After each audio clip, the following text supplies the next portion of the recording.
안녕하세요, 여러분. 부천 성인문예학교 차오름반 수학 수업을 시작하겠습니다. 오늘은 우리 교과서 86쪽 4단원 레크리에이션과 수학. 여기에는 소단원, 정수와 연산법칙이 있는데요. 우리는 그동안 자연수를 배웠는데 오늘은 정수가 무엇인지 그리고 계산하는 방법인 연산법칙에 대해서도 알아보도록 하겠습니다. 그러면 이 단어는 우리의 일상생활에서 어떻게 쓰이는지, 그리고 어떤 내용을 공부하게 되는지 한번 살펴볼까요? 우리는 일상생활에서 다양한 수의 개념을 사용합니다. 예를 들어 영상 기호과 영하 기온을 나타낼 때 양의 기호 플러스 음의 기호 마이너스를 사용합니다. 우리 기온을 나타낼 때 0도를 기준으로 0도보다 높으면 영상이라고 하고 0도보다 낮으면 영하라고 하죠. 그래서 영상은 플러스, 영하는 마이너스 이렇게 표시를 합니다. 또한 게임에서 복잡한 점수를 계산할 때 계산의 원리를 알면 편리하게 계산할 수 있다. 복잡한 계산이라 할지라도 계산 원리를 안다면 좀 더 쉽고 편리하게 계산할 수 있습니다. 이 단원에서는 자연수, 정수, 유리수 이런 각각의 수 개념을 공부를 하게 되죠. 다양한 수 개념을 공부하게 되고 그 체계를 이해하면 훨씬 더 이 수를 사용하는데 편리하게 사용할 수 있겠죠. 그리고 계산하는 방법, 연산법칙이죠. 연산법칙에는 교환법칙이 있고 결합법칙, 분배법칙이 있는데요. 이런 법칙을 이용해서 계산하는 방법을 학습하게 됩니다. 그러면 88쪽 정수와 연산법칙. 먼저 이 단원에서 공부해야 할 학습 목표 한번 보겠습니다. 첫 번째, 양수와 음수, 정수와 유리수의 개념을 이해한다. 그래서 양수는 우리 앞에서 영상 기온에서 설명했듯이 양수는 플러스로 표시를 하고 음수는 마이너스로 표시를 합니다. 그리고 정수, 유리수가 무엇인지도 공부하게 되겠습니다. 그리고 연산법칙이죠. 계산하는 방법. 교환법칙이 있고 결합법칙이 있고 분배법칙이 있는데요. 이런 연산법칙의 개념을 알고 실제 계산에서 활용할 수 있어야 되겠습니다.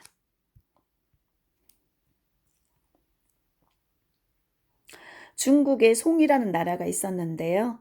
송나라에 저공이라는 사람이 많은 원숭이를 기르고 있었대요. 그런데 먹이가 부족해졌어요. 먹이가 부족해졌습니다. 조공이 원숭이들에게 앞으로 너희에게 주는 도토리를 아침에 3개, 저녁에 4개로 제한하겠다 라고 말하자 원숭이들은 화를 냈습니다. 그래서 저공은 그렇다면 아침에 4개를 주고 저녁에 3개를 주겠다 라고 하자 그들은 좋아했습니다. 두 경우 원숭이들은 각각 몇 개의 도토리를 먹게 되는 것인지 알아봅시다. 처음에는 아침에 3개를 주고 저녁에 4개를 주겠다고 했죠.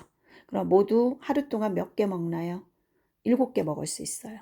그런데 원숭이들이 화를 내니까 조공이 그러면 아침에 4개를 주겠다. 그리고 저녁에 3개를 주겠다. 그랬더니 원숭이들은 좋아했대요. 그러면 뒤의 경우도 7개죠. 결국 달라질 게 없어요. 그런데 한 번은 화를 내고 한 번은 좋아했어요. 이거는 계산 방법을 모르기 때문이죠. 원숭이가 이 2개는 결과적으로 같습니다. 똑같이 7개씩 먹을 수 있어요. 그러면 89쪽에 준비하기 학습 보겠습니다. 1번 네모안에 알맞은수를 써봅시다. 1번 3 더하기 4. 조공이 원숭이들에게 준 도토리하고 똑같죠? 아침에 3개, 저녁에 4개, 7개예요.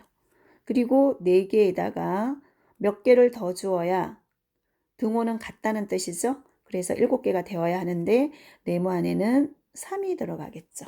그래서 3 더하기 4, 4 더하기 3인데 숫자의 자리가 바뀌었어요. 그래서 자리를 바꾸어서 계산하는 것을 교환법칙이라고 합니다.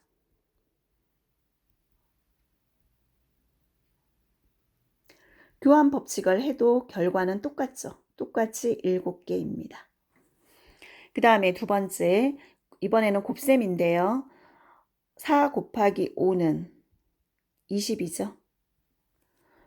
그 다음에 5 곱하기 네모는 같아야 하기 때문에 여기도 20이 되어야 해요. 그럼 네모 안에는 4가 들어가겠죠. 그래서 여기도 자리를 바꾸어서 계산했더니 똑같아졌어요. 이것도 교환 법칙이죠. 그래서 1번은 덧셈의 교환 법칙, 2번은 곱셈의 교환 법칙입니다. 그래서 교환 법칙은 덧셈과 곱셈에서 가능하다는 것을 알 수 있죠. 네, 이번에는 3 곱하기 5 곱하기 2인데 3 곱하기 5를 계산을 하면 15가 되겠죠. 15 곱하기 2를 계산을 하면 30이 됩니다. 그러면 오른쪽도 30이 되어야 하는데 여기는 2 곱하기 3을 먼저 계산할 수 있겠죠. 6. 이번에는 네모하고 6을 계산을 해요. 그러면 30이 됩니다. 이렇게 계산 순서를 바꾸어서 계산을 해도 답은 똑같아졌어요. 그 다음 2번. 다음 온도계에서 온도를 읽어봅시다. 여기 화살표한 부분, 이 부분을 읽어야 되는데 이렇게 크게 확대를 해 놓았어요. 그럼 확대한 부분을 보면 되겠죠? 그래서 온도계가 여기니까 이 숫자를 읽어주면 되는데요. 마이너스가 붙어서 이것은 온도니까 영하라고 할 수 있겠죠? 마이너스는 영하, 10도 이렇게 읽을 수 있습니다. 영하 10도.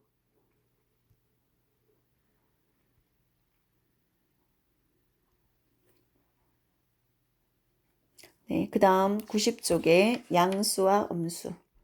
어떤 수를 양수라고 하고 어떤 수를 음수라고 하는지 그 개념을 보겠습니다.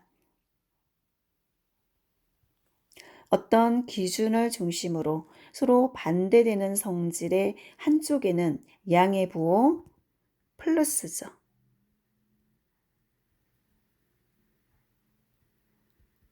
플러스를 다른 쪽에는 음의 부호, 요것은 마이너스라고 합니다. 마이너스. 음의 부호 마이너스를 붙여서 구별한다. 그리고 양의 부호 플러스를 붙인 수를 양수라고 하고 음의 부호 마이너스를 붙인 수를 음수라고 한다. 수직선 위에 우리 수를 나타낼 수 있는데요. 수직선 위에 0을 기준점으로, 0이 기준이에요. 여기 0이 있죠? 0을 기준으로 오른쪽에는 양수를, 왼쪽에는 음수로 나타낼 수 있는데요. 네, 여기서 오른쪽은 양수죠. 플러스 1, 플러스 2, 플러스 3, 화살표는 계속 수가 있다는 뜻입니다. 끝이 없어요. 그래서 플러스 4, 플러스 5, 플러스 6 계속 있겠고 0을 기준으로 왼쪽에는 마이너스 1, 마이너스 2, 마이너스 3, 마이너스 4, 마이너스 5 이렇게 해서 또 계속 끝이 없이 계속 수가 있겠죠. 이렇게 수직선 위에 양수와 음수를 표현할 수 있습니다. 그래서 이쪽으로 갈수록 계속 커지는 수고 왼쪽으로 갈수록 계속 작아지는 수입니다. 그래서 항상 수직선에서는 오른쪽에 있는 수가 크죠. 여기서도 마이너스 2가 있고 마이너스 2가 있다면 우리 마이너스는 손해라고 생각할 수 있는데요. 여기는 2개를 손해봤고 여기는 하나를 손해봤어요. 그러면 나이가 어디가 유리할까요? 어디가 더 좋은가요? 2개 손해본 것보다는 1개 손해본 게 더 유리하죠. 그래서 마이너스 2보다는 마이너스 1이 더 큰 수입니다. 나한테 이익인 수가 더 큰 수죠. 그러면 예제 1번 일상생활에서 사용하는 다양한 수를 양의 부호 플러스와 음의 부호 마이너스로 나타낸다고 할 때 다음 빈칸을 채워봅시다. 양의 부호를 증가라고 한다면 음의 부호는 증가의 반대인 감소가 되겠죠. 감소를 나타낼 때는 마이너스를 사용한다. 그리고 음의 부호가 아래라고 한다면 양의 부호는 위가 되겠네요. 그리고 기온, 온도에서 양의 부호를 영상이라고 한다면 음의 부호는 영하가 되겠죠. 그리고 음의 부호를 지하, 땅의 아래쪽이라고 한다면 양의 부호는 땅의 위쪽인 지상이라고 할 수 있습니다. 그리고 양의 부호가 이익을 표현한다면 음의 부호는 손해겠죠. 손해를 나타낼 때 음의 부호를 사용하게 되죠. 그리고 여기서 플러스 3은 3과 같다. 플러스 3은 3과 같은 수입니다. 우리가 플러스를 생략할 수 있어요. 플러스 부호는 생략해도 된다. 생략해서 나타낸다. 네, 마이너스는 절대로 생략하면 안 됩니다. 플러스만 생략할 수 있어요. 그래서 우리 1, 2, 3이라고 했을 때 실제로는 플러스 1, 플러스 2, 플러스 3을 1, 2, 3이라고 씁니다. 마이너스는 절대로 생략하면 안 됩니다. 그러면 91쪽 1번 다음 중 옳은 것을 찾아봅시다. 우리 문제를 풀 때는 항상 문제에서 무엇을 묻는지를 가장 먼저 파악을 해야 됩니다. 여기서는 옳은 것을 찾으라고 했어요. 그러면 1번 이런 음수이다. 이런 플러스 1이죠. 플러스 생략하고 쓸 수 있기 때문에 플러스는 양수가 되겠죠. 그래서 음수는 아닙니다. 두 번째, 양수는 항상 0보다 크다. 그렇죠? 0보다 큰 수를 플러스로 표현해서 양수를 나타냅니다. 2번은 맞고 3번, 음수는 마이너스예요. 마이너스는 양수, 플러스보다 크다? 마이너스보다 플러스가 더 크죠? 그래서 음수가 크다 했기 때문에 여기서 음수는 크다 그랬기 때문에 틀렸죠? 예, 이것은 틀렸습니다.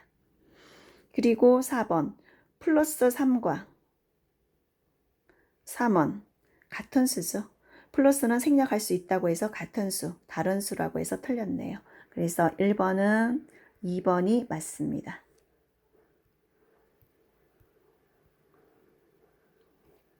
다음 2번.